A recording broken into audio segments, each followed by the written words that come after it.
colega muy apreciado, establecido en Madrid, pero no por eso ha dejado de seguir practicando un periodismo sobre temas peruanos con la distancia que le ofrece vivir ahí.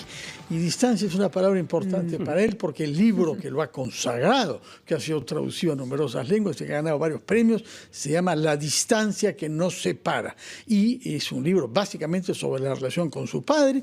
Como todo hijo tiene particularidades en la relación con su padre, pero en este caso se trata de un padre que fue una figura gravitante en la Fuerza Armada y en la política peruana durante los años 70, primero bajo el gobierno militar, del que formó parte como ministro del Interior y después como ministro de Defensa del señor Fernando Belaúnde Terry. Renato Cisneros, muchas gracias por estar acá. Hola, Renato. Felicitaciones desde ya por el cariño que tu libro ha despertado siempre y por el interés que esta edición conmemorativa viene suscitando. Y que sigue despertando además, porque por algo se hace esta edición que además comentábamos tiene una tapa dura y una fotografía linda de la que hablaremos seguramente. Sí, muchas gracias por la invitación. Yo estoy también muy contento de volver para celebrar este libro que efectivamente ha tenido... Yo espero que también tenga nuevos lectores, porque al cabo de 10 años los temas que en ese libro se discuten siguen tan vigentes como una década atrás.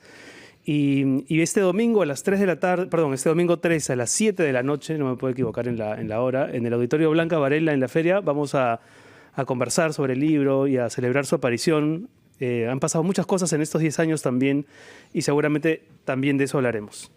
De acuerdo. Entre las cosas que han sucedido, naturalmente, en el Perú recientemente, hay que contar la desaparición de Mario Vargas Llosa, que ha sido una inmensa figura y que promovió mucho tu libro.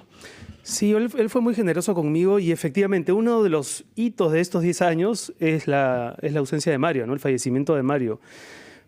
A mí en lo personal solamente podría mencionar muchas cosas, pero efectivamente él no solamente fue muy generoso con mi libro, sino que cuando yo leí, como seguramente tantas personas, El pez en el agua, ¿no? Y él refiere este episodio personal respecto de su padre, donde para mí se funda el corazón de su literatura.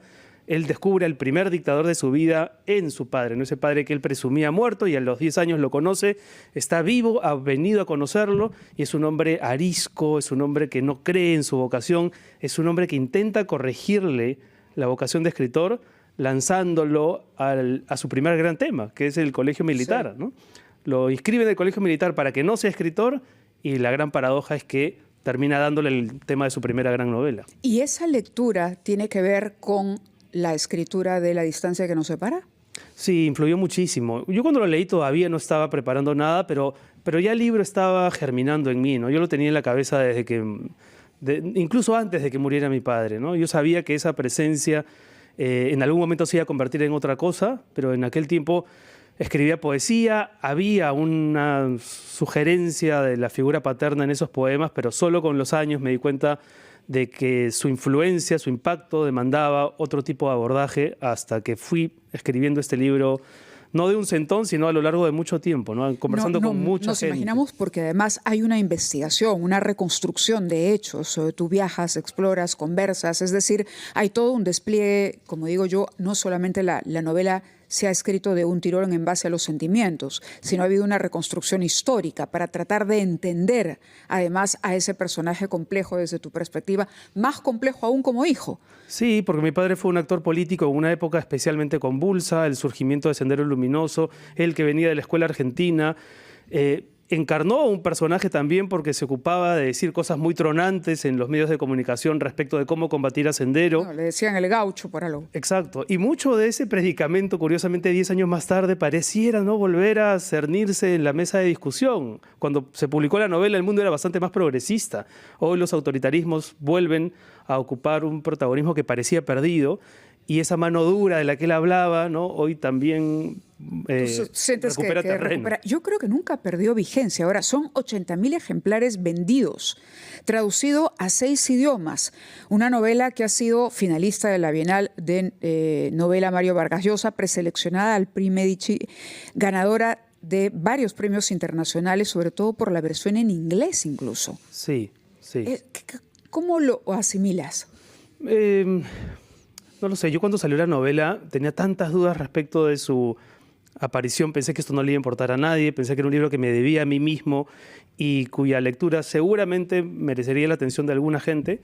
De modo que él, con sorpresa, con alegría, porque es la constatación que aún cuando hay una intimidad familiar develada y expuesta, tal vez muy expuesta, al final la gente lo que hace es leer eso para pensar en su propia familia, en sus propios padres, en sus propios secretos.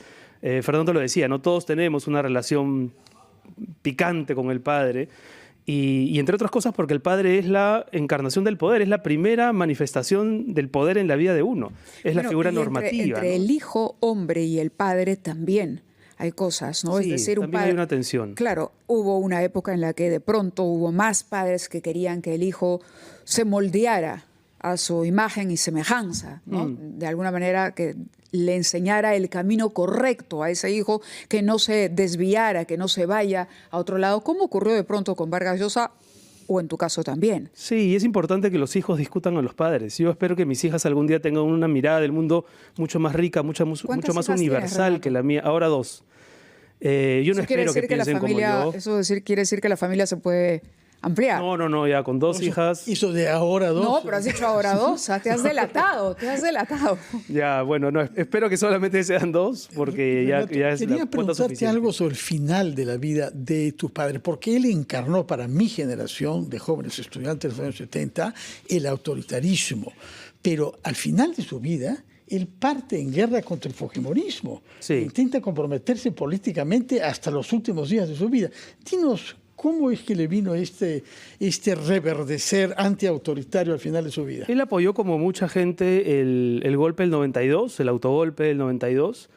Le parecía que en ese momento Fujimori era capaz de enfrentarse a la oposición política, en fin. Pero luego, cuando fue dándose cuenta, como mucha gente, de que detrás de eso había una estrategia para instalarse en el poder, y sobre todo algo que él decía mucho, cómo se fueron prostituyendo las Fuerzas Armadas, ¿no? Con los nombramientos a dedo, sin respetar las jerarquías, todo por obra de Montesinos, con la anuencia de Fujimori. Ahí él empezó a ser mucho más confrontacional, a denunciar incluso los abusos que había contra oficiales de alta jerarquía. Y a nosotros nos tiraron una bomba en casa, eso está contado en la novela. Sí. En la puerta de casa había una inscripción que decía MRTA, pero muy rápidamente amigos que mi padre mantenía en el aparato de inteligencia le dijeron que eso había sido obra de Montesinos. Un modus operandi que se había repetido con otros críticos del gobierno. Y otros críticos en las Fuerzas Armadas. Sí. Porque en las Fuerzas Armadas hubo un movimiento que de pronto empezó a reprochar, ¿no?, estas elecciones o esto de pronto de no respetar la tradición de a quien le correspondía, por ejemplo, ser comandante general, sino saltarse. Cuando ya empieza a pisar ese terreno que la Fuerza Armada considera que es suyo por tradición y meritocracia, es que hay movimientos al interior, hay una reacción interesante. Y estaba Nicolás de Varia Hermosa en ese momento, ¿no? Y mi padre tiene declaraciones muy duras contra él, y en función de esas declaraciones, de Varia Hermosa le abre un juicio, ¿no? Creo que ese momento fue muy, muy tenso, porque a mi padre le ofrecieron asilarse en embajadas para no ir a la cárcel, porque tenía todas las de perder. Y hay un momento que yo recuerdo ahora, creo que está en la novela, el abogado define con mi padre una estrategia para que él diga unas cosas en el día en que le toca defenderse, y mi padre va al juicio y le dice al juez: si usted tiene que meterme a la cárcel porque es su convicción, métame a la cárcel, que yo he traído aquí en el auto mi maleta para quedarme. Y el abogado está totalmente perplejo porque no era eso lo que habían acordado. No lo habían acordado. Pero mi padre no podía con su gen, siempre tenía que decir algo que felizmente iba en la línea de sus principios. A ver, estamos viendo, yo no quiero, porque nos avisan que el tiempo gana, pero no quiero dejar de mencionar la edición especial, la edición conmemorativa que estamos viendo, con una fotografía increíble, que resulta ser una fotografía real, nos está contando Renato. Y esto lo digo ¿por qué? Porque para quienes hayan leído La distancia que nos separa, tener esta edición también tiene un significado especial. Es una edición en sí como objeto libro muy bonita, una fotografía en blanco y negro donde se ve a su padre y se ve a Renato pequeño. Durante un velorio, ¿no? Sí, es el día en que muere mi abuela, Esperanza, 28 de julio del 82. Mi padre era ministro de guerra y tienen la foto, los que nos escuchan no pueden verlo, pero tal vez si sienten curiosidad buscarán el libro. tiene un gesto de protección hacia mí que yo también leo ahora como un gesto limitante, ¿no? Como diciendo, no seas adulto, no te enteres de estas cosas. La mano de tu padre sobre la cabeza tuya de niño, ¿no? Sí, sí. Renato, muchísimas gracias por estar acá. Renato. Felicitaciones por el éxito merecidísimo de una novela que ha conmovido a muchísimas personas, comenzando por mí mismo. Así que te agradezco esa magnífica ocasión que me diste ya hace unos años, cuando apareció el libro, y tomo nota de que el domingo, por la noche, en la Feria del Libro... Espero verlos ahí a las 7 de la noche. Ojalá que podamos estar. En todo caso, te deseamos muchísimo éxito y vennos a visitar antes de ir de vuelta a Madrid para que nos digas cómo has encontrado el país. La invitación está hecha, vuelvo si quieres en una semana. Antes de que me vaya. Antes de que regreses. Ya, Nos genial. contarás sobre tu actividad periodística allá también. Muchísimas gracias, muy buenos días a todos, gracias por tu sintonía. Despedimos a Renato, Mavi. Despedimos a Renato.